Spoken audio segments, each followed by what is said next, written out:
Hello बच्चों, a very good morning to all of you. Gravitation lecture number 6। Last lecture में हमने universal law of gravitation के कुछ numerical solve किए थे और बहुत अच्छे से कंसेप्ट हमने समझा था। अब इस लेक्चर में बहुत ही ज्यादा कंसेप्चुअल क्वेश्चन हम लेकर आ गए, जैसे कि हमारा ट्रेडिशन है। फर्स्ट ऑफ ऑल आपको क्या करना है, ये सारे क्वेश्चन सॉल्व करने हैं, उसके बाद हम हमारा लेक्चर शुरू करेंगे। इस लेक्चर का जो मेन थीम होगा हमारा, वो होगा acceleration due to gravity. Gravitation का सबसे इंपॉर्टेंट लेक्चर होगा ये, और आई होप कि ये सबसे लेंदी लेक्चर भी होगा। ऑलमोस्ट 60 मिनट का तो हो ही जाएगा। ठीक है, तो पहले पॉज करके सारी चीजें सॉल्व करने की कोशिश करो। These are the some conceptual question from a text book and different kinds of notes, तो आपको ये अच्छे से सॉल्व करना है। ठीक है, हो गया। तो मैं ऐसा कंसीडर करता हूं कि आपने ये खुद से ट्राई किया होगा, तो इसका सोल्यूशन मैं आपको बताने जा रहा हूं। ठीक है, तो शुरू करते हैं यहां से बच्चों। True and false. The value of capital G changes place to place. 101% false बच्चों। ये जो कैपिटल जी होता है ना, capital G always remains constant. Always constant, always constant, कहीं पर भी चले जाओ आप, इसकी वैल्यू कांस्टेंट रहती है। बल्कि देख लो बच्चों, F is equal to formula होता है G m1 m2 divided by D square. तो जी का फॉर्मूला क्या होता है, G is equal to F D square divided by m1 m2। तो हमें क्या लग सकता है कि जी की वैल्यू पहले मास पे डिपेंड है, सेकंड मास पे डिपेंड है, फोर्स पे डिपेंड है, डिस्टेंस पे, लेकिन ऐसे नहीं होता। कैपिटल जी क्या है, यूनिवर्सल ग्रेविटेशनल कांस्टेंट, इसकी वैल्यू हमेशा कांस्टेंट रहेगी, and that will be 6.67 into 10⁻11 newton metre square पर किलोग्राम स्क्वायर। ओके, सिर्फ एक सिचुएशन में इसकी वैल्यू चेंज हो जाएगी, अगर सिस्टम ऑफ यूनिट्स चेंज हो गए। ये ऐसा वैल्यू है इसकी, सीजीएस वैल्यू क्या होती है, 6.67 इंटू 10⁻8 न्यूटन का डाइन, मीटर का सेंटीमीटर, किलोग्राम का ग्राम। तो 6.67 इंटू 10⁻8 डाइन सेंटीमीटर स्क्वायर पर ग्राम स्क्वायर, ऐसी उसकी सीजीएस वैल्यू होती है। ठीक है, तो ये जो लिखा हुआ था ये फॉल्स था बच्चों। कैपिटल जी की value always remains constant. The value of capital ji is always constant. Capital G की वैल्यू कैसी होती है, हमेशा से ही कांस्टेंट होती है, कभी भी चेंज नहीं होती। The value of capital G always remains constant. ठीक है, अब उसके बाद हम आ जाते हैं, what happens if capital G value become double. बहुत इंटरेस्टिंग सा क्वेश्चन है, अगर कैपिटल जी की वैल्यू डबल हो गई तो क्या होगा। सिंपल है बच्चों, देखो, तो हमारे पास यूनिवर्सल लॉ ऑफ ग्रेविटेशन का फॉर्मूला था जी m1 m2 divided by D square. तो हम किसकी बात कर रहे हैं, कैपिटल जी की। हमने अभी पढ़ा कि कैपिटल जी की वैल्यू हमेशा कांस्टेंट रहती है, लेकिन वो क्या कह रहा है, अगर कैपिटल जी की वैल्यू डबल हो गई तो क्या हो जाएगा। ये कांस्टेंट अगर हमने ले लिया, suppose this quantities are constant, तो F will be directly proportional to capital G. तो अगर जी डबल हो गया तो एफ भी डबल हो जाएगा। ठीक है, then gravitational force become double. अभी जितना ग्रेविटेशनल फोर्स होगा उसका क्या हो जाएगा, डबल हो जाएगा। अभी हम इस लेक्चर में पढ़ने वाले हैं एक्सेलरेशन ड्यू टू ग्रेविटी। अब ग्रेविटेशनल फोर्स डबल होगा तो उसकी वजह से जो एक्सेलरेशन होगा, एक्सेलरेशन ड्यू टू ग्रेविटी, ये भी डबल हो जाएगा। Acceleration due to gravity also gets double. तो जितना भी आपका ग्रेविटेशनल फोर्स होगा वो डबल हो जाएगा, acceleration due to gravity double हो जाएगा, आपका वेट डबल हो जाएगा। नेक्स्ट लेक्चर में, ये लेक्चर के बाद वाले लेक्चर में पढ़ेंगे हम मास और वेट, वेट भी डबल हो जाएगा। तो इसका आंसर सिर्फ इतना भी लिख सकते हो आप कि ग्रेविटेशनल फोर्स डबल हो जाएगा। ग्रेविटेशनल फोर्स क्या हो जाएगा, डबल हो जाएगा। ठीक है, अगर कैपिटल जी की वैल्यू डबल हो गई तो ग्रेविटेशनल फोर्स क्या हो जाएगा, gravitational force will be doubled. ये उसका आंसर होगा बच्चों। ठीक है, अब क्या है यहां पर, if two balls of different masses are thrown from a top building simultaneously what happen. अगर दो बॉल टॉप बिल्डिंग से हमने थ्रो किए तो क्या होगा, क्या होगा। इसको मैं मेट देता हूं, इसका आंसर बनाएंगे। अगर दो मासेस या फिर दो बॉल्स ऑफ डिफरेंट मासेस, हाँ, ये गैलीलियो ने ऑब्जर्व किया था फर्स्ट टाइम बच्चों। Suppose this is the building, ऐसी बिल्डिंग है, और हमने क्या किया कि इस बिल्डिंग पर से दो बॉल, ओके, एक छोटा वाला एक बड़ा वाला, इसका मास कम है इसका मास ज्यादा है, तो दोनों को थ्रो किया at the same time from the same height. तो हमने ऑब्जर्व किया, they will reach they will reach the bottom at same time पे वो आते हैं। ठीक है ना, मतलब दोनों का मास अलग अलग होने के बावजूद भी वो क्या होते हैं, सेम टाइम पे ग्राउंड पे रीच करेंगे। अगर आपने क्या किया, दो पेपर ले लिए, दो पेपर, एक पेपर को क्या किया, ऐसा आपने गुंडाल लिया, ऐसा कर लिया, और एक पेपर आपका प्लेन है, और दोनों पेपर को आपने थ्रो किया, तो अब सिचुएशन कैसी होगी, ये भी क्वेश्चन दिया हुआ है आपको। एक पेपर आपका ऐसे होगा और एक पेपर आपका ऐसे होगा। तो अब ये दोनों को अगर थ्रो किया आपने, तो ये पेपर पहले आ जाएगा, ये बाद में आएगा। इसका रीजन ये होगा बच्चों कि यहां पर हवा बह रही है, हवा बह रही है, तो हवा जो उस पर फोर्स लगाएगी ऊपर के डायरेक्शन में, उसे कहते हैं upthrust. That force is called as upthrust. समझ रहे हो, जो एयर का फ्रिक्शन है उसको ऊपर ढकेलेगा, तो ये एयर का फ्रिक्शन होगा इस पेपर पे ज्यादा होगा, इस पे कम होगा, इसलिए ये जल्दी पहुंचेगा, ये देर से पहुंचेगा। लेकिन ये ग्रेविटी की वजह से होगा क्या, नहीं, this is not because of gravity, this is because of upthrust. हवा में जो मोशन होती है, उस मोशन को हवा उसको अपोज करती है। हवा से ज्यादा अगर आप फ्लूइड कहोगे तो और अच्छे से समझेगा आपको। फ्लूइड, लिक्विड और गैसेस को फ्लूइड कहते हैं। तो फ्लूइड में हम किसी चीज को मूव करने की कोशिश करते हैं, तो उस मोशन को वो फ्लूइड क्या करता है, अपोज करता है, तो उसको क्या कहा जाता है, अपथ्रस्ट। क्या कहा जाता है, अपथ्रस्ट। तो इस पेपर पे अपथ्रस्ट ज्यादा होगा, और दूसरी तरफ क्या है, वही पेपर है, सिर्फ उसको गुंडाल लिया है कुछ इस तरह से और उसको ऐसे थ्रो किया है, तो इस पे अपथ्रस्ट कम होगा, तो ये जल्दी पहुंच जाएगा, ये लेट पहुंचेगा। लेकिन दोनों पर ग्रेविटी का इफेक्ट कैसा होगा, सेम होगा। तो acceleration due to gravity does not depend on mass of body. यहां से क्या प्रूव होता है कि acceleration due to gravity does not depend on mass of body. Mass of body पे वो डिपेंड नहीं करता। मास चाहे कम हो ज्यादा हो, दोनों बॉडीज क्या होंगे, ग्राउंड पे सेम टाइम पे आएंगे। दोनों का एक्सेलरेशन ड्यू टू ग्रेविटी कैसा रहेगा, सेम रहेगा। कैसा रहेगा, सेम रहेगा। अब यहां पर आ जाते हैं, what happened if there were no gravity. अगर ग्रेविटी ही ना हो तो क्या हो जाएगा, two particles will not attract to each other. दोनों particle, two particle will not attract each other. दो पार्टिकल एक दूसरे को अट्रैक्ट करेंगे क्या, नहीं। उसके बाद there will be no formation of galaxy, there will be no formation of galaxy समझते हो, solar system, sun, planet. Sun के अराउंड में प्लैनेट घूमेंगे क्या, नहीं। There will be no solar system, there will be no solar system होगी क्या, नहीं। सन, प्लैनेट सारे घूमेंगे क्या, नहीं। There will be no solar system. ठीक है, समझ रहे हो, इतने ही है, बहुत सारे इफेक्ट दूंगा मैं आपको। अगर ग्रेविटी ही नहीं होगी तो दो पार्टिकल एक दूसरे को अट्रैक्ट करेंगे क्या, बिल्कुल नहीं। अट्रैक्शन बिकॉज ऑफ ग्रेविटी होता है, gravitational force. There will be no formation of galaxy, मतलब गैलेक्सी ही नहीं बनेगी। गैलेक्सी मतलब क्या होता है, lots of sun, lots of planet, they are revolving around the सन।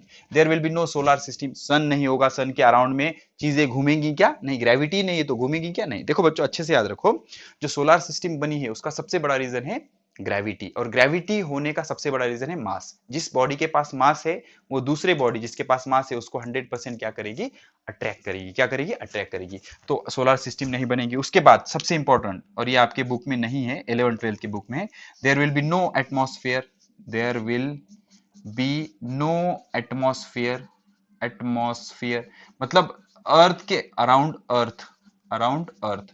देखो बच्चों, अर्थ के सराउंडिंग में जो हवा का लेयर बनता है, the layer of air around the earth is held to earth. Earth ने उसको पकड़ रखा है। हवा जो अर्थ के बाजू में है, जिसको हम एटमॉस्फेयर कहते हैं, उसको अर्थ ने पकड़ रखा है। किससे, ग्रेविटेशनल फोर्स से। अगर ग्रेविटेशनल फोर्स ही नहीं होगा तो सारी हवा स्केप हो जाएगी। हवा होगी क्या, नहीं। ठीक है ना। There will be no atmosphere around the earth. Rivers will not flow, ये कुछ एक्स्ट्रा इफेक्ट बता रहा हूं मैं आपको। रिवर्स विल नॉट फ्लो, नदी जो बहती है ना, वो बहेंगी क्या, नहीं। नदी में पानी का जो बहना होता है, that is because of gravity. बच्चों, ये किस वजह से होता है, ग्रेविटी की वजह से होता है। तो ये सारे इफेक्ट आपको देखने को नहीं मिलेंगे। अगर ग्रेविटी ही नहीं होगी तो ये सारी चीजें हमें देखने को नहीं मिलेंगी। कौन कौन सी देख लो बच्चों, पार्टिकल एक दूसरे को अट्रैक्ट नहीं करेंगे, गैलेक्सी नहीं बनेगी, सोलर सिस्टम नहीं होगी, एटमॉस्फेयर नहीं होगा, उसके बाद गैलेक्सीज नहीं होंगे, और रिवर्स में पानी का जो बहना है वो बंद हो जाएगा। पानी बहेगा नहीं। पानी किस वजह से बहता है, because of gravity, gravitational force. ठीक है। अब कौन सा सॉल्व करेंगे बच्चों, चलो आपकी मर्जी, नो प्रॉब्लम। कौन सा सॉल्व करेंगे, चलो ठीक है, ये सॉल्व करेंगे। Is is there a gravitational force between two object kept on a table. एक चीज याद रखो बच्चों, जिस भी बॉडी के पास मास है, भले ही कितना ही कम ना हो, जिस भी बॉडी के पास मास है, ऐसी हर बॉडी दूसरे बॉडी को अट्रैक्ट करेगी जिसके पास मास है। मतलब ग्रेविटेशनल फोर्स आने के लिए उस बॉडी के पास मास का होना जरूरी है। अगर मास है तो 100% ग्रेविटेशनल फोर्स होगा। तो क्या कह रहा है, is there a gravitational force between two objects kept on a table. चलो तो टेबल बना लेंगे हम। Okay, suppose this is table. इस टेबल पर दो ऑब्जेक्ट है, this is object number 1, this is object number 2। ठीक है, और between you and your friend, चलो ये आप हो, दिस इज यू, और चलो ये यू, और ये आपका फ्रेंड है, दिस इज योर फ्रेंड। ठीक है, चलो सिटिंग नेक्स्ट टू यू, आपके आगे बैठा है। इफ यस, अगर पहले डिसाइड करो ये दोनों में फोर्स है क्या। अब दोनों ऑब्जेक्ट है, आप और आपका फ्रेंड है, दोनों के पास मास है, तो दोनों में ग्रेविटेशनल फोर्स है, तो इसका आंसर क्या होगा, यस। यहां पर ग्रेविटेशनल फोर्स है, इसका भी आंसर क्या होगा, यस। यहां पर भी ग्रेविटेशनल फोर्स है। ठीक है, चलो नीचे सरफेस बता देते हैं, यहां पर आप बैठे हुए हो। ठीक है, तो यस, ठीक है, इसका आंसर क्या है, yes. If yes, why they don't move towards each other. अगर है तो वो एक दूसरे की तरफ क्यों नहीं मूव हो रहे, उसका रीजन क्या है बच्चों, ये दोनों के बीच का फ्रिक्शन, ये सरफेस और ये बॉडी, ये सरफेस और ये बॉडी, फ्रिक्शन क्या करता है। अभी ये दोनों में फोर्स है, ये फोर्स बहुत ही वीक होता है। क्यों वीक होता है, बिकॉज जी की वैल्यू बहुत कम है, जी की वैल्यू बहुत कम है, इस वजह से ये दोनों के बीच का ग्रेविटेशनल फोर्स बहुत ही कम होता है। कम होने की वजह से अगर ये मूव करने की कोशिश करेंगे तो यहाँ का जो फ्रिक्शन है, फ्रिक्शन, ये फ्रिक्शन क्या करेगा, इसको अपोज करेगा, द फ्रिक्शन इज ग्रेटर। तो यहां पर ऐसे ही ये फ्रिक्शन, यहां पर फ्रिक्शन क्या करेगा, अपोज करेगा। ये फ्रिक्शन अपोज करने की वजह से वो एक दूसरे की तरफ मूव नहीं हो रही। अगर ये फ्रिक्शनलेस सरफेस होते, जैसे कि लास्ट प्रॉब्लम में, लास्ट लेक्चर में हमने एक न्यूमेरिकल सॉल्व किया था महेंद्र एंड विराट का, तो 101% दोनों ऑब्जेक्ट एक दूसरे की तरफ मूव होंगे। Because of friction they will not move towards each other. ठीक है ना, वो क्यों नहीं मूव होते, बिकॉज ऑफ फ्रिक्शन। यहां पर लिख देता हूं मैं, because of friction, friction, they will not move, they will not move towards each other, move towards each other। ठीक है, टुवर्ड्स ईच अदर, वो एक दूसरे की तरफ नहीं मूव होते। अगर फ्रिक्शन नहीं होता तो 101% वो दोनों क्या होते, एक दूसरे की तरफ मूव होने चाहिए। ठीक है, ऐसे होता है बच्चों। ठीक है, तो मास होने के बाद तो 101% क्या होगा, ग्रेविटेशनल फोर्स ऑफ अट्रैक्शन होगा, और उस अट्रैक्शन फोर्स की वजह से वो दो बॉडीज एक दूसरे की तरफ अट्रैक्ट 100% हो गए। लेकिन फ्रिक्शन के वजह से वो मोशन अपोज होती है, वो एक दूसरे की तरफ मूव नहीं होते। ठीक है, अब आ जाते हैं फिफ्थ वन पे। ये क्वेश्चन बड़ा दिख रहा है, क्वेश्चन बहुत बड़े बड़े दिख रहे हैं, आंसर बहुत छोटे हैं, लेकिन इसका जो नॉलेज है, इसमें से जो आपको नॉलेज मिलने वाला है वो बहुत ही इंपॉर्टेंट है और बहुत ही अच्छा इंटरेस्टिंग है। देखो क्या कहता है, according to Newton's laws of gravitation, every object attract every other object. Thus, if Earth attract apple towards itself, apple also attract Earth towards itself with the same force. Imagine करो this is the Earth. ठीक है, ये क्या है, अर्थ है। Okay, और Apple, Apple, suppose this is the Apple, ये क्या है, आपका एप्पल है। ठीक है, ये एक बॉडी है, ये दूसरी बॉडी है। अब क्या है बच्चों, न्यूटन ने क्या कहा है कि अर्थ क्या करेगी, एप्पल को अपनी तरफ अट्रैक्ट करेगी, और एप्पल क्या करेगा, अर्थ को अपनी तरफ अट्रैक्ट करेगा। अब ये जितना फोर्स होता है उतना ही ये फोर्स होता है, ये एग्री करते हो, ये जितना फोर्स होता है उतना ही ये फोर्स होता है। दोनों फोर्स कैसे होते हैं, सेम होते हैं। अब क्वेश्चन क्या पूछा है, why does apple fall on the earth but earth does not move towards the apple। क्या बात है, तो एप्पल ही अर्थ की तरफ क्यों मूव हो रहा है, अर्थ एप्पल की तरफ क्यों नहीं मूव हो रही, बता सकते हो क्यों, पॉज करके ट्राई करो। क्वेश्चन समझ गए कि न्यूटन ने क्या कहा है, दो बॉडी में अट्रैक्शन फोर्स होता है, तो एप्पल को एक बॉडी ले लेंगे, अर्थ को एक बॉडी ले लेंगे, तो एप्पल अर्थ को अट्रैक्ट कर रही है अपने तरफ, अर्थ एप्पल को अट्रैक्ट कर रहा है अपने तरफ, और दोनों का जो फोर्स ऑफ अट्रैक्शन है वो सेम है। जितना फोर्स एप्पल अर्थ पे डाल रहा है उतना ही फोर्स अर्थ एप्पल पे डाल रही है।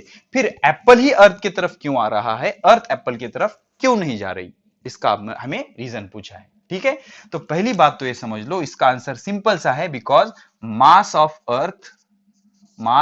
Earth is very large. ठीक है ना, अर्थ का मास कैसे होता है, वेरी लार्ज होता है, as compared to apple. As compare to apple. इस वजह से एप्पल ही अर्थ की तरफ आता है, अर्थ एप्पल की तरफ नहीं जाती। देख लो बच्चों, अर्थ का जो अप्रोक्सीमेटली मास होता है वो 2 इंटू 10⁻30 किलोग्राम होता है। 2 इंटू 10⁻30 किलोग्राम। अब एप्पल कितना होगा? 1 किलो का भी नहीं होता बच्चों, ठीक है ना, 500 ग्राम्स का होता है, वो 0.5 किलोग्राम का। कितना भी बड़ा एप्पल ले लो 0.5 किलोग्राम का ही होगा। तो क्या होगा बच्चों, देख लो, अगर अगर सपोज ये 1000 न्यूटन का फोर्स है, सपोज 1000, ये भी कितने का है, 1000 न्यूटन का फोर्स है, तो होगा क्या बच्चों, अर्थ एप्पल को 1000 न्यूटन से अपनी तरफ खींच रहा है। तो 1000 न्यूटन फोर्स 0.5 केजी के लिए बहुत ज्यादा है, आराम से उसको खींच लेगा। लेकिन एप्पल क्या कर रहा है, अर्थ को अपनी तरफ 1000 न्यूटन से ही खींच रहा है, लेकिन 1000 न्यूटन से हम इतने ज्यादा मास को खींच नहीं सकते, इसलिए अर्थ आगे जाएगा क्या, नहीं, एप्पल को ही नीचे आना पड़ेगा। इसके लिए बहुत ही इंटरेस्टिंग चीज मैं आपको बताता हूं। इमेजिन करो यहाँ पर बहुत बड़ा मैग्नेट है, बहुत बड़ा मैग्नेट है, बहुत बड़ा मैग्नेट है ये, और यहाँ पर एक नेल है, छोटा सा नेल है, छोटा सा नेल है। तो अब क्या कर, इसको अगर आप अट्रैक्ट करोगे तो क्या होगा, नेल को मैग्नेट की तरफ जाना पड़ेगा। दोनों एक दूसरे को अट्रैक्ट करेंगे, लेकिन नेल को मैग्नेट की तरफ जाना पड़ेगा। क्यों? बिकॉज इसका मास कैसा है, ज्यादा है। अब इसके रिवर्स आप क्या करो, नेल को बहुत बड़ा कर दो, बहुत बड़ा नेल ले लो इस तरह से, ठीक है, बहुत बड़ा नेल ले लिया, और मैग्नेट बहुत छोटा सा मैग्नेट है, मैग्नेट बहुत छोटा है। अब क्या होगा, मैग्नेट नेल की तरफ जाएगा, समझ रहे हो, मैग्नेट नेल की तरफ जाएगा, बिकॉज इसका मास कम है, इसका मास ज्यादा है। तो एप्पल का मास बहुत कम था, इसलिए एप्पल को अर्थ की तरफ आना है, अर्थ एप्पल की तरफ नहीं जाएगी। ठीक है, आई होप आपने ये चीज समझ ली होगी। ठीक है, तो ये इसका आंसर है बच्चों। तो क्वेश्चन नंबर 5 क्या हो गया, क्लियर हो गया। अब आते हैं क्वेश्चन नंबर 6 पे। क्वेश्चन नंबर 6 पे क्या कहता है, the gravitational force due to earth acts on the moon because of which it revolves. बहुत बढ़िया, देख लो क्या है बच्चों, सिस्टम क्या है, low tide high tide last lecture में हमने देखा। तो ये अर्थ है हमारा, this is our earth, and this is moon, ये हमारा मून है, दिस इज मून। ठीक है, अब ये क्या कर रहा है, ये ऐसे रिवॉल्व हो रहा है। Moon is a natural satellite of earth which revolve around the earth. Okay, जो भी चीज प्लैनेट के सराउंडिंग में घूमती है उसको सैटेलाइट कहा जाता है। जो नेचर ने क्रिएट किया है उसे नेचुरल सैटेलाइट कहेंगे, और जो मैन मेड होते हैं उन्हें आर्टिफिशियल सैटेलाइट कहते हैं। ठीक है ना, the gravitational force due to earth acts on the moon, earth की वजह से मून पे ग्रेविटेशन फोर्स एक्ट हो रहा है। फिर similar situation exist for artificial satellite. Artificial satellite मतलब हमने कोई सैटेलाइट छोड़ा है, ऐसे सैटेलाइट, तो सैटेलाइट क्या हो रहा है, अर्थ के सराउंडिंग में ऐसे घूम रहा है, तो इसकी भी सिचुएशन सेम है। अर्थ क्या करेगा, इस सैटेलाइट को अट्रैक्ट करेगा। फिर okay, the earth attract moon and satellite, तो अर्थ क्या कर रहा है, मून को भी अट्रैक्ट कर रहा है और सैटेलाइट को भी अट्रैक्ट कर रहा है, फिर टुवर्ड्स इटसेल्फ, अपनी तरफ। बट अनलाइक एप्पल, अब यहां पर एप्पल क्या हो रहा था, नीचे गिर रहा था। Unlike Apple they do not fall towards the earth, तो मून ऐसे गिर क्यों नहीं रहा, अर्थ के ऊपर आके गिर क्यों नहीं रहा, ऐसा क्वेश्चन पूछे। इंटरेस्टिंग है क्वेश्चन बच्चों, देख लो, यहां पर एप्पल नीचे गिर रहा था बिकॉज उसकी वेलोसिटी इधर थी, इधर थी, इसलिए नीचे गिरा था। लेकिन इसकी जो velocity, suppose moon anti clockwise घूम रहा है तो इसकी वेलोसिटी ऐसी टेंजेंशियल होती है। कैसे होती है, टेंजेंशियल। तो ऐसे टेंजेंशियल वेलोसिटी होने की वजह से वो ऐसे रिवॉल्व होता है, इसके तरफ गिरता है क्या, नहीं। सैटेलाइट भी ऐसे होता है, इसकी टेंजेंशियल वेलोसिटी इधर होती है, इसलिए वो ऐसे रिवॉल्व होता है, ऐसे रिवॉल्व होता है। ठीक है, टेंजेंशियल वेलोसिटी होने की वजह से वो ऐसे रिवॉल्व होता है। अगर टेंजेंशियल वेलोसिटी नहीं होती तो 101% मून आके अर्थ पे टकरा जाता।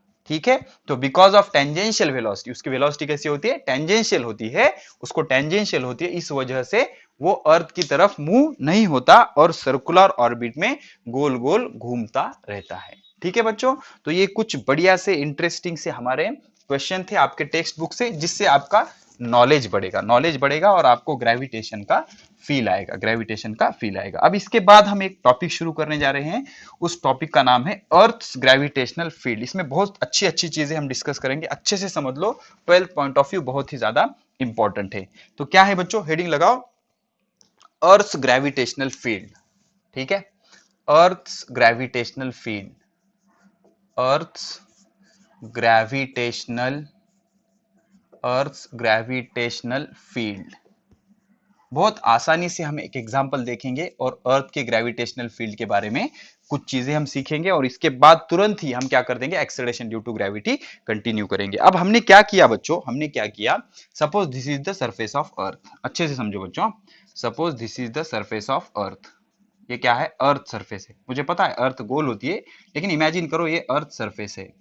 अब हमने क्या किया, एक स्टोन लिया, पत्थर, एक स्टोन, उसको अपवर्ड फेंका, स्टोन को अपवर्ड फेंका, स्टोन को अपवर्ड फेंका। अब आपसे कुछ क्वेश्चन पूछे गए हैं। पहला क्वेश्चन ये है बच्चों कि क्या पूछा है आपको, stone is thrown vertically upward, तो how will it change with time. क्या पूछा है, will velocity of stone change with time. देखो बच्चों, चेंज विथ टाइम एक क्वेश्चन पूछ के आपको नॉलेज देने की कोशिश की गई है। Will velocity of stone change, ठीक है, फर्स्ट क्वेश्चन। सेकंड क्वेश्चन पूछा है how will it change, how will it change. देख लो बच्चों, बहुत इंपॉर्टेंट है, हाउ विल इट चेंज। अब चेंज होती है तो कैसे चेंज होगी, how will it change. Number 3, how will it change. Number 3, तीसरा क्वेश्चन पूछा है why doesn't the stone move up all the time, why doesn't doesn't the stone why doesn't the stone move upward all the time, ठीक है, बताऊंगा, घबराइए मत। Fourth question आपसे पूछा है, फोर्थ क्वेश्चन आपसे पूछा है why all the time, why doesn't it fall down after reaching certain height, why doesn't why does it fall down after reaching certain height, ठीक है, ये फोर्थ क्वेश्चन है। उसके बाद फिफ्थ क्वेश्चन क्या पूछा है आपसे, फिफ्थ क्वेश्चन है बच्चों what does its maximum height depend on, what does its maximum height depend on. Simple सा एक एग्जांपल दिया गया है जिससे आपको अर्थ ग्रेविटेशनल फील्ड समझाने की कोशिश की गई है। क्या है बच्चों, देखो एक स्टोन को अगर आपने ऊपर फेंका तो आपसे पूछा है will velocity of stone change with time, yes yes, velocity of stone will change with time. कैसे, सपोज आपने इसको 5 मीटर पर सेकंड से फेंका, तो ऊपर आने के बाद ये हो गया 4 मीटर पर सेकंड, फिर 3, फिर 2, फिर 1, फाइनली 0। फाइनली इसकी वेलोसिटी कितनी हो गई, यहां पर आने के बाद इसकी वेलोसिटी कितनी हो गई, 0 मीटर पर सेकंड। देखो बच्चों, मतलब 5 का 4, 4 का 3, 2, 1 एंड फाइनली 0। फाइनली क्या हो गया, 0। यहां पर आने के बाद इसकी वेलोसिटी कितनी हो गई, 0। तो जैसे ही स्टोन को आपने ऊपर फेंका, will the velocity of stone change with time, yes its velocity change, how will it change, decrease, इसकी वेलोसिटी क्या हो रही है, डिक्रीज हो रही है, ठीक है, decreases with time, its velocity decreases. अब why doesn't the stone move upward all the time, वो हमेशा ऊपर ही क्यों नहीं जाते रहता, हमेशा ऊपर ही क्यों नहीं जाते रहता। इसका रीजन क्या होता है बच्चों, हमेशा ऊपर न जाने का रीजन ये होता है बच्चों कि क्या बच्चों, जैसे ही ये ऊपर जा रहा है, अब अर्थ इधर है, तो अर्थ इधर है, तो इस स्टोन पे क्या करेगा, अर्थ वर्टिकली डाउनवर्ड एक फोर्स लगाएगा जिसको हम क्या कहेंगे, ग्रेविटेशनल फोर्स। कौन सा फोर्स, ग्रेविटेशनल फोर्स। अब इस ग्रेविटेशनल फोर्स किधर है, वर्टिकली डाउनवर्ड, और मोशन किधर है, vertically upward.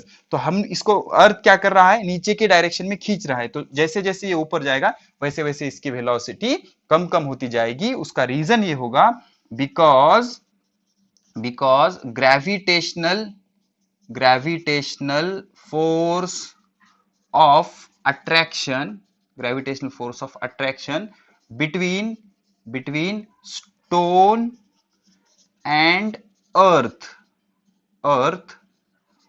towards center of earth। तो उस स्टोन पे क्या होता है, वर्टिकली डाउनवर्ड डायरेक्शन में अर्थ ग्रेविटेशनल फोर्स एक्ट करता है। अब ये ऊपर जाने की कोशिश कर रहा है, अर्थ उसको नीचे खींच रहा है, इसलिए उसकी स्पीड क्या हो रही है, कम कम हो रही है। अब उसके बाद why doesn't it fall down, ये नीचे क्यों गिर रहा है आफ्टर सर्टेन हाइट। अब यहां तक चला गया, इसकी स्पीड कितना हो गई, 0। अब 0 हो गई तो देख लो बच्चों, यहां पर भी उस पर फोर्स नीचे की डायरेक्शन में था, मोशन को अपोज कर रहा था। अब यहां पर जाके उसकी स्पीड कितनी हो गई, 0। अब 0, लेकिन इस पे नीचे की डायरेक्शन में फोर्स एक्ट हो रहा है, तो अब ये क्या करेगा, नीचे मूव होना शुरू करेगा। अब नीचे मूव होना शुरू करेगा, जब वो यहां पर आ जाएगा तो इसकी स्पीड होगी 1 मीटर पर सेकंड। यहां पर आ जाएगा 2, यहां पर आ जाएगा 3, यहां पर आ जाएगा 4, और यहां पर आने के बाद उतनी ही स्पीड होगी उसकी जितनी स्पीड से आपने उसको फेंका था, ऊपर फेंका था।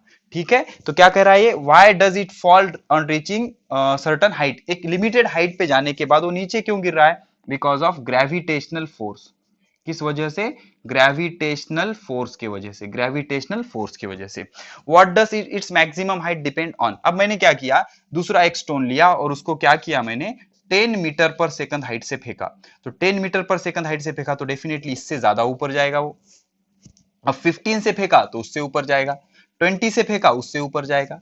तो maximum height depends on initial velocity. Initial velocity, maximum height किस पे डिपेंड करती है, इनिशियल वेलोसिटी से।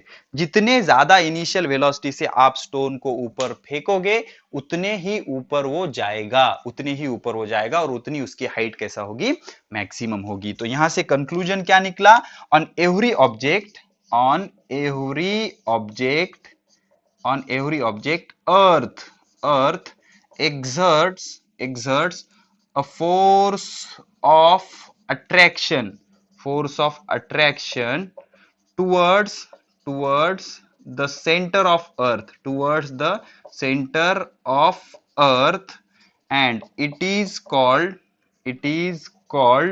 gravitational force of attraction. इसको क्या कहेंगे, ग्रेविटेशनल फोर्स ऑफ अट्रैक्शन। मतलब अर्थ के सराउंडिंग में जितने भी ऑब्जेक्ट होते हैं उस हर ऑब्जेक्ट पे अर्थ क्या करता है, उसके सेंटर की तरफ एक फोर्स एक्ट करता है, उसको क्या कहा जाता है, ग्रेविटेशनल फोर्स ऑफ अट्रैक्शन। क्या कहते हैं, ग्रेविटेशनल फोर्स ऑफ अट्रैक्शन। समझ आया आपको, हमने एक बॉडी को ऊपर फेंका तो बॉडी जैसे जैसे ऊपर जा रही है वैसे वैसे उसकी स्पीड कम हो रही है, बिकॉज उसका फोर्स किधर है, नीचे है। अब ऊपर आ जाने के बाद यहां पर उसकी स्पीड कितनी हो गई, 0। अब 0 से वो नीचे नीचे आ रहा है, अब जिधर डायरेक्शन ऑफ मोशन है उधर ही फोर्स की डायरेक्शन है। मोशन की डायरेक्शन और फोर्स की डायरेक्शन अगर एक हो गई तो एक्सेलरेशन पॉजिटिव होता है, और मोशन की डायरेक्शन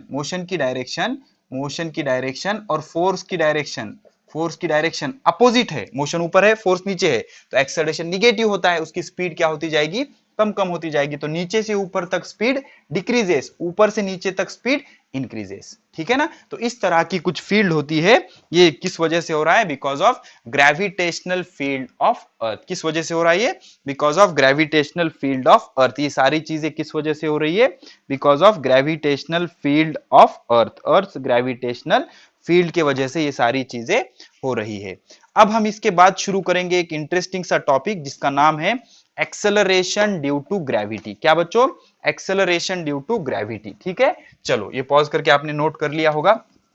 अभी इस एक्सपेरिमेंट से कंक्लूजन क्या निकला, अगर आप बॉडी को ऊपर फेंकोगे तो जैसे जैसे बॉडी ऊपर ऊपर जाएगी वैसे वैसे उसकी स्पीड कम होती जाएगी, बिकॉज मोशन की डायरेक्शन अपवर्ड है और फोर्स की डायरेक्शन वर्टिकली डाउनवर्ड है। ओके, और अगर बॉडी ऊपर से नीचे आ रही है तो मोशन की डायरेक्शन और फोर्स की डायरेक्शन सेम होगी, इस वजह से उसकी स्पीड क्या हो जाएगी, बढ़ जाएगी। तो बॉडी नीचे से ऊपर जाते वक्त स्पीड कम होगी और बॉडी ऊपर से नीचे आते वक्त स्पीड ज्यादा होगी। स्पीड कैसी होगी, ज्यादा होगी। तो ये शुरू करने से पहले जस्ट एक सिंपल सा एनालॉजी हम कर लेते हैं। इमेजिन करो हमने 3 बॉडीज ऊपर फेंके, body number 1, body number 2, body number 3, 3 identical body A, B and C.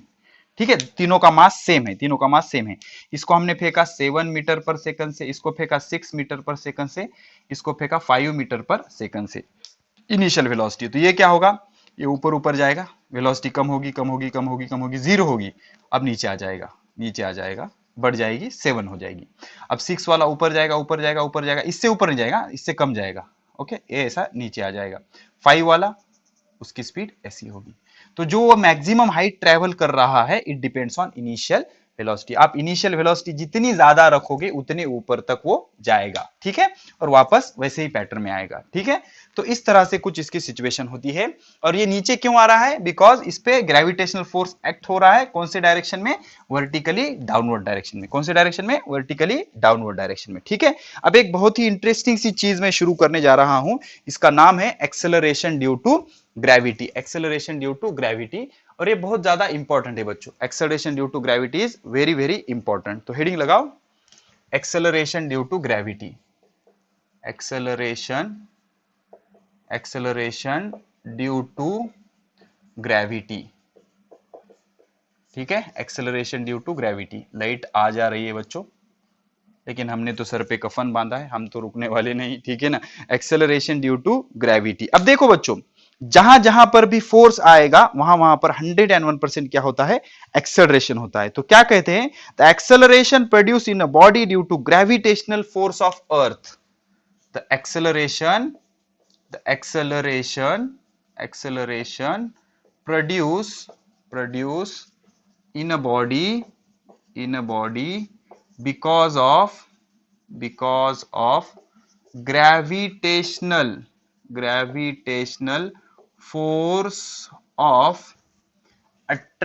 gravitational force of attraction of earth is called acceleration due to gravity, is called acceleration due to gravity। समझ रहे हो?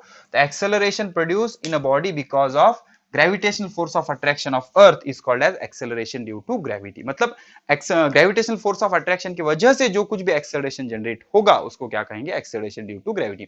What is mean by acceleration? Change in velocity is called as acceleration। तो अब कैसे होगा बच्चों, देख लो, इसकी जो वैल्यू है, पहले फॉर्मेलिटी कर लेते हैं। it is denoted by small g. ये कैसे डिनोट करते हैं, स्मॉल जी से।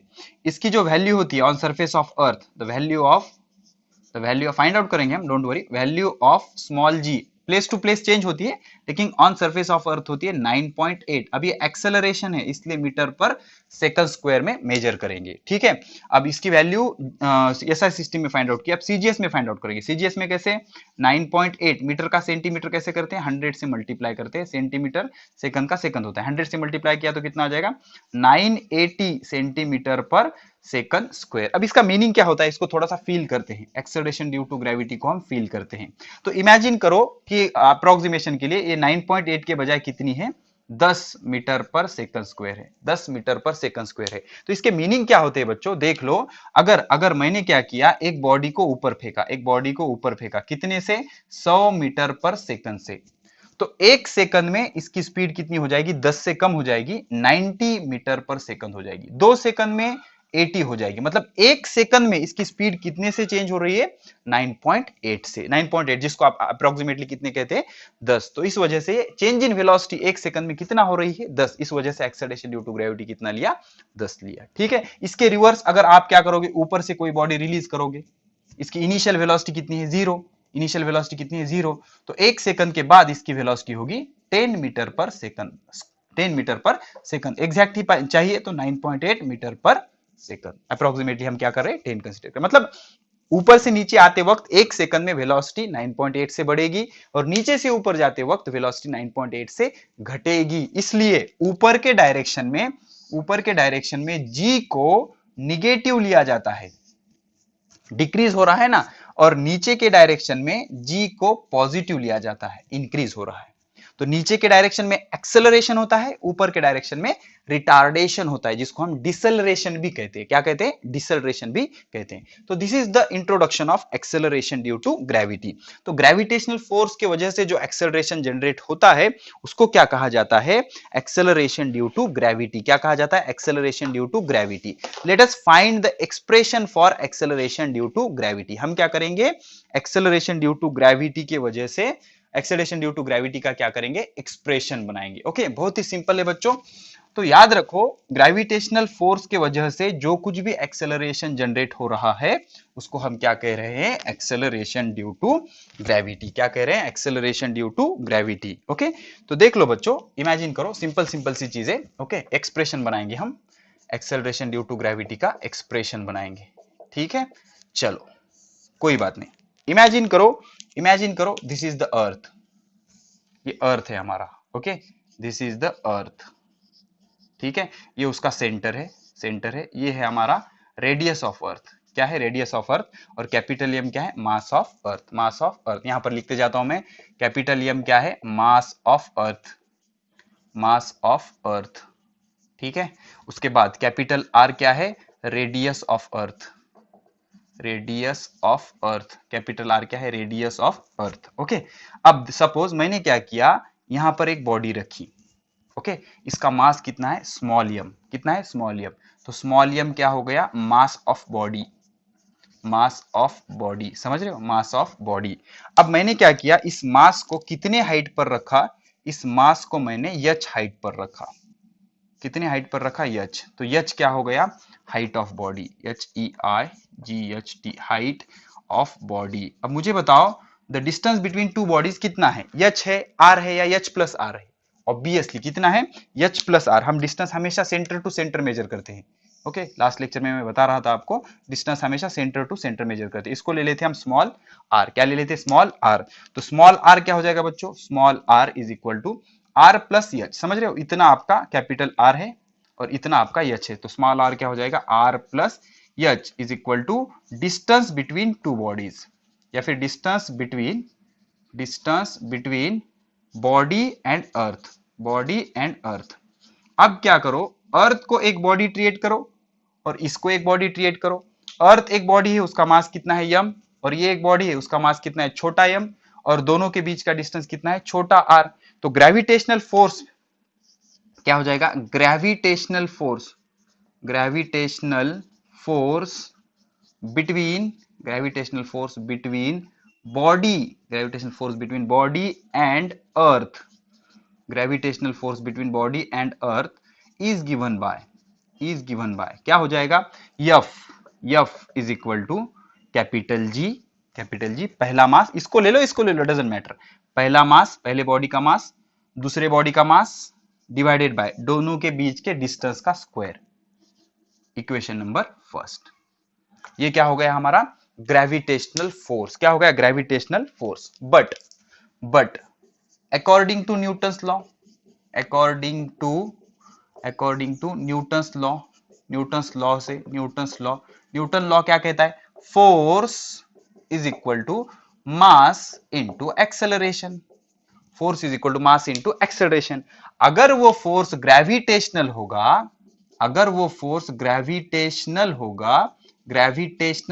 होगा तो मास ही रहेगा, लेकिन एक्सेलरेशन क्या हो गया, एक्सेलरेशन ड्यू टू ग्रेविटी, समझ रहे हो। अगर फोर्स ग्रेविटेशन होगा तो एक्सेलरेशन भी क्या होगा, ग्रेविटेशनल होगा। तो ग्रेविटेशनल फोर्स की वजह से जो एक्सेलरेशन होता है उसको क्या कहा जाता है, एक्सेलरेशन ड्यू टू ग्रेविटी। तो ग्रेविटेशनल फोर्स के लिए हमने यूज किया एफ, मास, किसका मास, बॉडी का मास हमने लिया यम, और एक्सेलरेशन ड्यू टू ग्रेविटी को हमने डिनोट किया जी से। तो यहां पर डिक्लेयर कर देता हूं मैं, where small G is equal to acceleration due to gravity. समझने की कोशिश करो बच्चों, बहुत ही सिंपल है, बुक में थोड़ा कॉम्प्लिकेटेड दिया हुआ है। तो क्या हुआ बच्चों, यहां पर ये हमने ग्रेविटेशनल फोर्स फाइंड आउट किया हमारे न्यूटन्स लॉ से, और न्यूटन का सेकंड लॉ क्या कहता है, force is equal to mass into acceleration. अगर फोर्स ग्रेविटेशनल है तो एक्सेलरेशन भी क्या होगा, एक्सेलरेशन ड्यू टू ग्रेविटी, और उसको हम कैसे डिनोट करते हैं, जी से। कैसे डिनोट करते हैं, जी से, ठीक है। तो अब ये जी क्या आ गया आपका, acceleration due to gravity, acceleration due to gravity. अब एक चीज यहां पर हम कर लेंगे, एक्सेलरेशन ड्यू टू ग्रेविटी, ठीक है। तो ये आ गया यम जी। अब मैं क्या करता हूं, इसके बेस पर जी एच लिखता हूं। अब ये क्यों सर, ये क्यों, तो जी एच मतलब क्या होता है, acceleration due to gravity at height H. अब इस जी की जो वैल्यू होती है ना, हर जगह पे अलग अलग होती है। तो यहां पर इसकी वैल्यू हम ले लेंगे जी एच, यहां पर acceleration due to value gravity की वैल्यू कितनी ले लेंगे, जी एच, और सरफेस पर एक्सेलरेशन ड्यू टू ग्रेविटी की वैल्यू ले लेंगे जी, कितनी ले लेंगे, जी। तो अभी हम हाइट की बात कर रहे हैं ना, तो फोर्स कितना होगा, यम इंटू जी एच, अब ये भी एफ है, ये भी एफ है, इसको दे देंगे इक्वेशन नंबर टू। तो फ्रॉम इक्वेशन 1 एंड 2, इक्वेशन 1 और 2 से, तो एफ के जगह क्या रखेंगे, m into g H is equal to ji m छोटा m divided by r square. तो ये छोटा एम क्या हो गया बच्चों, कैंसिल हो गया। तो जी एच की वैल्यू क्या हो जाएगी, प्यारी सी वैल्यू आ जाएगी जी एच की, G H is equal to ji M divided by small R square. अब स्मॉल आर की जगह क्या रखोगे, आर प्लस एच, तो जी एच क्या हो जाएगा, G M divided by R plus H whole square.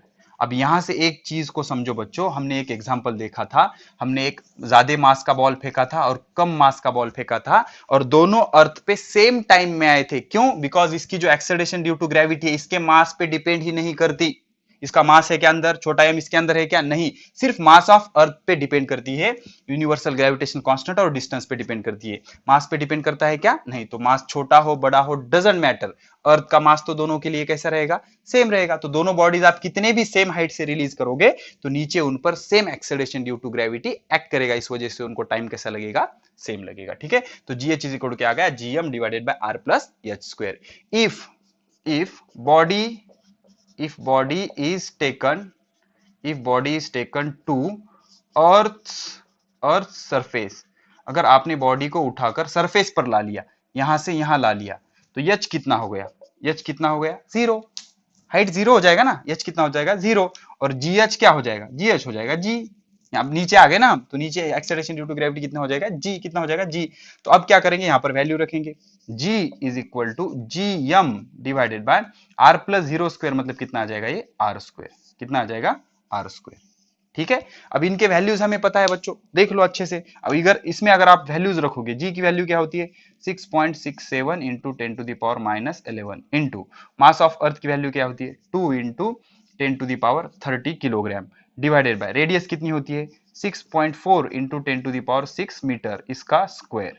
ठीक है, अगर इसको आप सॉल्व करोगे तो आपका आंसर आएगा 9.77 मीटर पर सेकंड स्क्वायर। तो on the surface of earth the value of G will be 9.77 metre पर सेकंड स्क्वायर, 9.77 मीटर पर second square. So this is the value of G on the surface of earth. समझ रहे हो बच्चों, तो ये होती है आपकी वैल्यू G की, किस पे, ऑन द सरफेस ऑफ अर्थ, किस पे, ऑन द सरफेस ऑफ अर्थ। ठीक है, तो इस तरह से एक्सप्रेशन होता है G का। तो G का फॉर्मूला क्या आया बच्चों, G vary from place to place, place to place G की वैल्यू क्या होती है, वेरी होती है। ठीक है, पॉज करके सारी चीजें नोट कर लो बच्चों अच्छे से, और थोड़ा सा भी अगर डाउट है, थोड़ा सा भी अगर डाउट है तो आपको करना क्या है, आपको दो चीजें करनी है, वीडियो को 2 से 3 बार देखना है, 2 से 3 बार अच्छे से देखिए, सारी चीजें मैंने अच्छे से बता दी, अब इसमें कोई नया फैक्टर ऐसे नहीं बचा। ठीक है बच्चों, तो इस तरह हमने क्या किया, एक्सेलरेशन ड्यू टू ग्रेविटी की एक्सप्रेशन बना लिया। ठीक है, तो this is the expression for acceleration due to gravity. तो एक्सेलरेशन ड्यू टू ग्रेविटी जो होता है बच्चों, it does not depend on mass of body, mass of body पे वो डिपेंड नहीं करता। Acceleration due to gravity does not depends on mass of the body, mass of body, body के mass पे वो डिपेंड नहीं करता। अब इसके बाद बच्चों एक सिंपल सी चीज सॉल्व करेंगे, और जो वेरिएशन ऑफ G हम कोशिश कर रहे थे इसी लेक्चर में ले ले, वो नेक्स्ट लेक्चर में हम कंप्लीट करेंगे। क्या कह रहा है, what would be the value of G, क्या कह रहा है, what would be the value of G if the mass of earth is twice, mass of earth is twice and radius is half. Okay, what would be, अब एक चीज याद रखो बच्चों, सिंपल सिंपल करेंगे, चलो देख लो। G की जो वैल्यू है हमारी, G की वैल्यू है GM divided by R square, समझ रहे हो, G is equal to GM divided by R square. It depends on mass of earth and radius of earth, mass of earth and radius of earth, ये तो constant होता है ना। तो G is directly proportional to mass of earth, inversely proportional to radius of earth square, inversely proportional to radius of earth square। अगर आप मास बढ़ाओगे तो acceleration due to gravity बढ़ जाएगी, अगर आप रेडियस बढ़ाओगे तो एक्सेलरेशन ड्यू टू ग्रेविटी घट जाएगी। तो हमसे क्या कहा है, हमसे क्या कहा है, हमसे पूछा है what will be the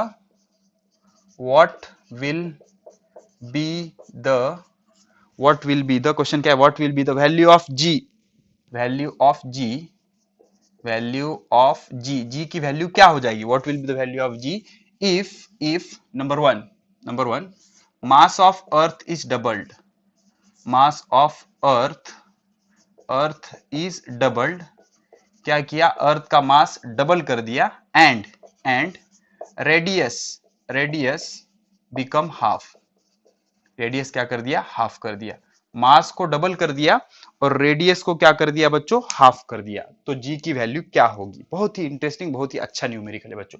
देखो अब सिंपल से देखो, मास डबल कर दिया मतलब इनिशियल मास सपोज क्या है m1, इनिशियल मास क्या है m1, ये क्या हो गया आपका इनिशियल मास, ओके, और r1 क्या है, इनिशियल रेडियस, क्या है, इनिशियल रेडियस, क्या है, इनिशियल रेडियस, m2 क्या है, फाइनल मास, डिटेल बता रहा हूं बच्चों, देखो बहुत जल्दी आंसर आ सकता है लेकिन आपको समझे ऐसा डिटेल बता रहा हूं, फाइनल मास, r2 क्या है, फाइनल रेडियस,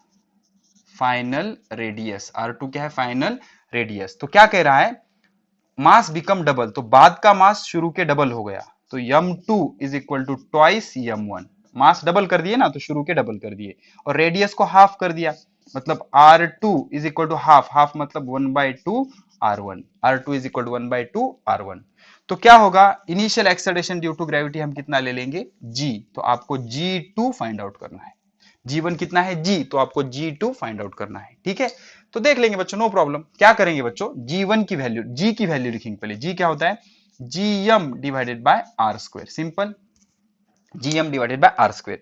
तो इस पे से हम G1 की वैल्यू लिखेंगे, 1 के लिए, इनिशियल के लिए। G1 क्या हो जाएगा, GM1 divided by R1 square. अब आप कहोगे सर G1 क्यों नहीं लिखा, तो G ऑलवेज रिमेन्स कांस्टेंट, ये चेंज होता है क्या, नहीं, it is universal gravitational constant, always remains constant each and everywhere, किधर भी चल जाओ G की वैल्यू चेंज नहीं होती, जो चेंज नहीं होता उसको 1 2 लिखने की जरूरत नहीं। तो G1 कितना आ गया, GM1 divided by R1 square, equation number first. ऐसे ही G2 क्या आएगा, G2 is equal to GM2 divided by R2 square, equation number 2, equation number 2। अब क्या करेंगे हम, इक्वेशन 2 को इक्वेशन 1 से डिवाइड करेंगे, divide, divide equation, equation 2 by 1, divide equation 2 by 1।